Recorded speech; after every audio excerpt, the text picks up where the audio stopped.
satu, kita warga UiTM, kita bangsa perkasa, taat dan setiaku untuk negara, penuh semangat wajar.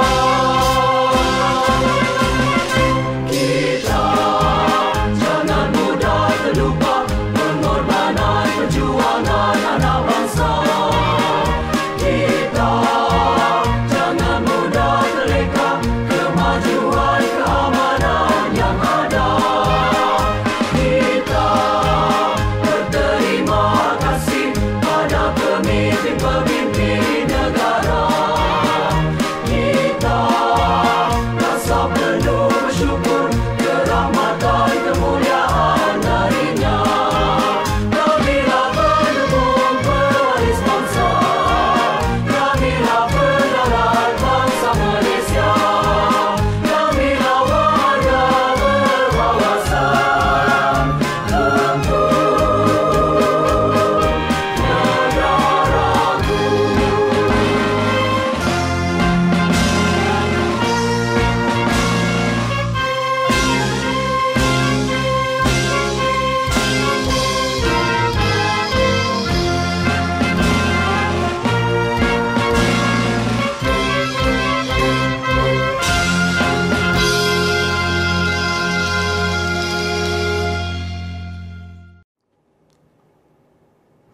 Bahawasanya negara kita Malaysia mendukung cita-cita hendak mencapai perpaduan yang lebih erat dalam kalangan seluruh rakyat masyarakatnya, memelihara satu cara hidup demokratik, mencipta satu masyarakat adil di mana kemakmuran negara akan dapat dinikmati bersama secara adil dan saksama, menjamin satu cara liberal terhadap tradisi-tradisi kebudayaannya yang kaya dan pelbagai corak, membina satu masyarakat progresif yang akan menggunakan sains dan teknologi moden. Ikrar.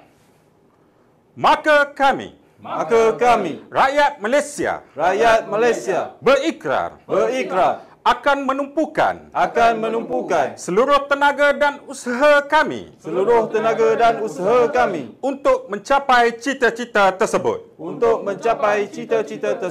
berdasarkan atas prinsip-prinsip yang berikut.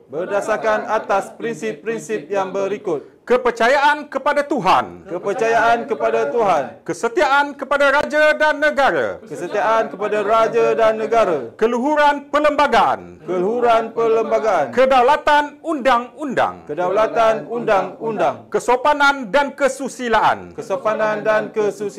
Terima kasih.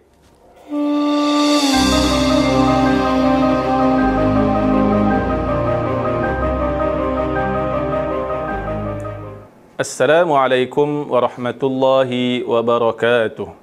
Warga UiTM Cawangan Perak, salam Ramadan. Suka untuk saya kongsikan satu hadis Rasulullah sallallahu alaihi wasallam.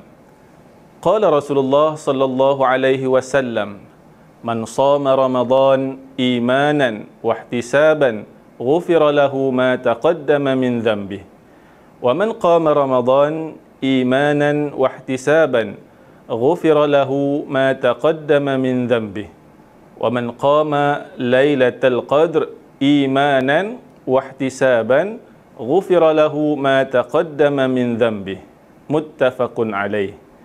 Warga UiTM Cawangan Perak, hadis yang saya bacakan sebentar tadi membawa maksud man qama Ramadan, yakni sesiapa yang menghidupkan Ramadan, sama ada seluruh malam, sebahagian malam atau sebahagian kecil pada setiap malam dengan solat tarawih, qiyam Ramadan, maka dia akan mendapat kelebihan di sisi Allah Subhanahu wa taala. Manakala ghufira lahu ma taqaddama min dhanbih, jika seorang hamba Allah Subhanahu wa taala itu mempunyai kesalahan sama ada dosa kecil atau dosa besar, insya-Allah akan mendapat keampunan di sisi Allah Subhanahu wa taala jika benar-benar melakukan amal kebaikan dalam bulan Ramadan ini. Mudah-mudahan Ramadan pada tahun ini kita dikurniakan kelebihan malam Al-Qadar. Amin ya rabbal alamin. Wallahu alam. Assalamualaikum warahmatullahi wabarakatuh.